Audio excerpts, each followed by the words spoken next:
It is full speed ahead at the Winter Olympics now. 哎，稍等一会儿，目前在新闻联播。 People love watching the Olympics. You cheer for your country, your favorite athletes, you get to watch your dad screaming at the TV.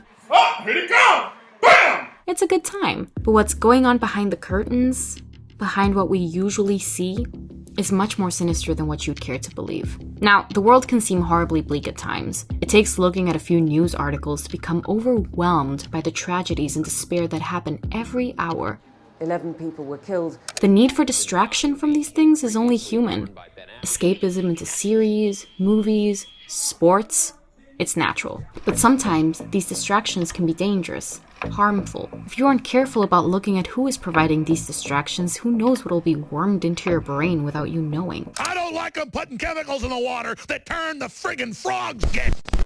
Though the Olympics in themselves may appear as harmless entertainment, a simple contest between countries and athletes, they have the potential to become the stepping stone to crime, abuse of power, and war. The Olympics were meant to be a virtuous movement, a representation of world peace and unity. But in the hands of ambitious, power-hungry leaders, it can become a tool for very sinister motives. Мною принято решение о проведении специальной военной операции. Do you look at the 2022 Beijing Olympics and think that it's just fine? Never mind that Putin invaded Ukraine in the last few days of the 2014 Sochi Olympics, or that China has concentration camps and a clear lack of care for human rights. Well, let me tell you, it wouldn't be the first time the Olympics served as a stepladder to war. It's impossible to ignore the correlation between Russia hosting the Olympics in 2014 and the subsequent invasion of Ukraine. Russian troops spreading out throughout the strategic Crimean Peninsula. So to understand the present, we must take a look at the past. And by doing so, we can find some alarming similarities between the current Olympics of 2022 and what happened when Russia hosted the Sochi Winter Olympics back in 2014. Chinese President Xi Jinping is on his way to the Winter Olympics in Sochi. He's set to meet with Russian President Vladimir Putin. Now, hosting the Olympics is no small feat. If it were, countries wouldn't spend so much time, resources, and money on making sure that their cities, stadiums, and infrastructure are in tip-top shape. In 2014, Putin spent over $50 billion as host in Sochi. That's $21.9 billion more of games-related costs than all previous Winter Games combined. All of them combined. All of them combined. But it's not just money that Putin employed. He got masters of doping techniques such as Grigory Rodchenkov working day and night to find a way to cheat by using performance-enhancing drugs, fooling the supposedly foolproof tests. A complex, time-consuming, and expensive process. But why go through such lengths? Is he just really into skiing? You see, the 2014 Olympics were particularly important to Russia for a number of reasons. The first being the fact that it would be the first time Russia hosted the Olympics since 1980, when the Soviet Union won the medal count. These Olympics were a chance to say to the world, we're back in business, if that business includes invading Ukraine roughly every century. But a bigger reason is this: public opinion matters. It's no coincidence that Putin should put so much attention on a perfect opportunity for instilling Russian pride and re-establishing himself as a worthwhile leader in this time.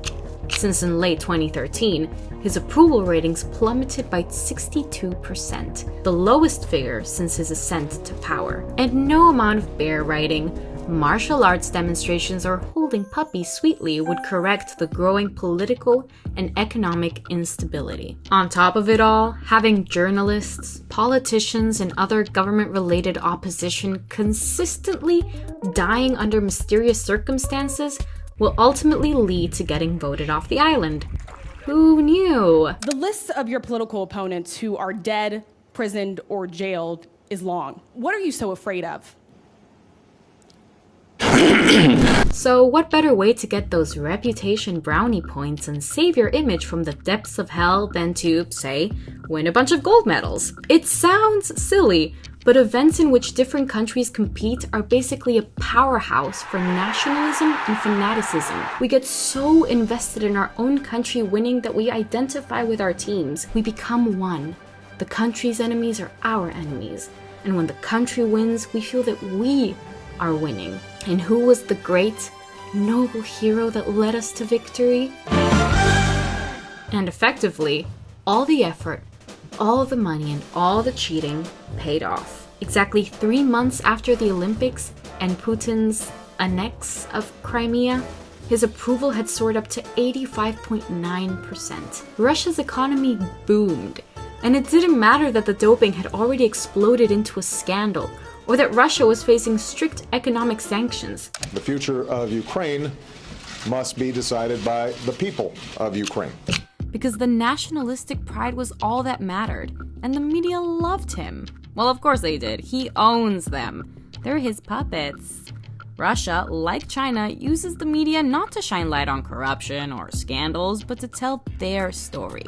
Not only government approved, but government controlled. Both countries also work on a model of us versus them, a model strengthened significantly by the invasive identification that occurred during the Olympics. Public image and national pride are the real currency that buys citizens' loyalty. The Olympics are and were a tool, a demonstration of power designed to shift the public opinion, to shield the eyes to injustice and crime. It may seem like a harmless distraction from reality to us, but it is a power play, a distraction from corruption to them. It's common for us everyday people, whether in a democracy or an authoritarian state, to think, you know what, my opinion on this doesn't really change anything. It is what it is. But the reality is, approval ratings do matter. If the Olympics have the power to change our beliefs towards our state and government, then they have a big pull on us, arguably even more so in an authoritarian regime, where people must stay submissive for it to work. Low approval ratings is the start of a potential challenge to power, destabilization, or a challenge to a decision to start or stop a war. Leaders like Putin and Xi know this, so they work hard to create propaganda to encourage people to believe they are helpless and have no power against the might of the state. If only the people knew. To understand the way media is presented to us and what we might be fed in the process is essential to our understanding of the world around us. If we can learn to see the patterns, we can prevent it from happening again. And doesn't it sound a little too familiar that China,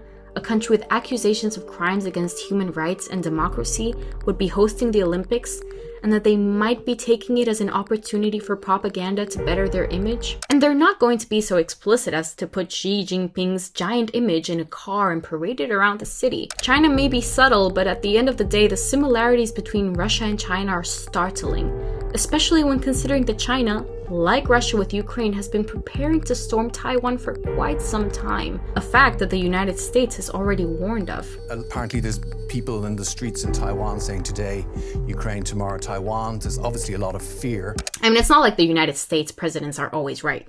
Well, I'm not a crook. But it's still important to note, since China's president has made his intentions with Taiwan crystal clear, labeling it as a runaway province that would one day be part of the country again. On the other hand, Taiwan views itself as a completely independent country under democratic law. Sounds too familiar for comfort, and China's complete disregard for international law is no minor thing to consider. The situation now could effectively mirror the situation then. If it still sounds too far-fetched, the FBI advised athletes to leave their personal phones at home for the Beijing Olympics, that they were warned never to make public statements on human rights, and that they might face punishment if they do. On the other hand, though they might be trying to use the same tactics, it's not looking really fruitful for the CCP. Viewership for the Olympics is down 43%, and their suffocating media measures are backfiring on them with the discontent of athletes and the poor conditions in which they found themselves. China has, at least tried, to get away with the same kind of propaganda that Russia so effectively used. And it would make sense that they should look at them as their comrades, as they have a history of helping one another, going so far as to declare a no-limits partnership on February 2022. Now what binds Russia and China is concern about resurgent US influence. As painful as it is to say, the current situation in Ukraine is only an example of what can happen as a consequence of nationalistic blindness and sports washing, a form of identification so strong we momentarily forget all past sins. In truth, what's happening in Ukraine is just the tip of the iceberg. and it'll go into it full Titanic mode if people don't become aware of the manipulations happening all around them. Injustice anywhere is a threat to justice everywhere. 14,000 people have already been killed in Crimea, 1.5 million displaced from their homes, and the UNHCR has predicted 50,000 civilian deaths as a consequence of Russia's illegal invasion of Ukraine. But instability and insecurity worldwide will grow and grow if Russia and China continue to render international borders and agreements meaningless. But not all is lost. For some time now, reporters have been calling out China for its practices, especially now that they have hosted a complete shit show of an Olympics. We must all refuse to become complicit in a propaganda exercise, to be blindsided in the glamour and glory of our competing countries and forget the real problems, to shut our eyes to injustice. We may not have been able to prevent what happened in Ukraine, but we can stop it from happening again, and help in every way we can now that it has happened. We have to fight against falling prey to manipulation and deception, and as long as we keep our eyes open and our convictions strong, those that would take advantage of us will not win.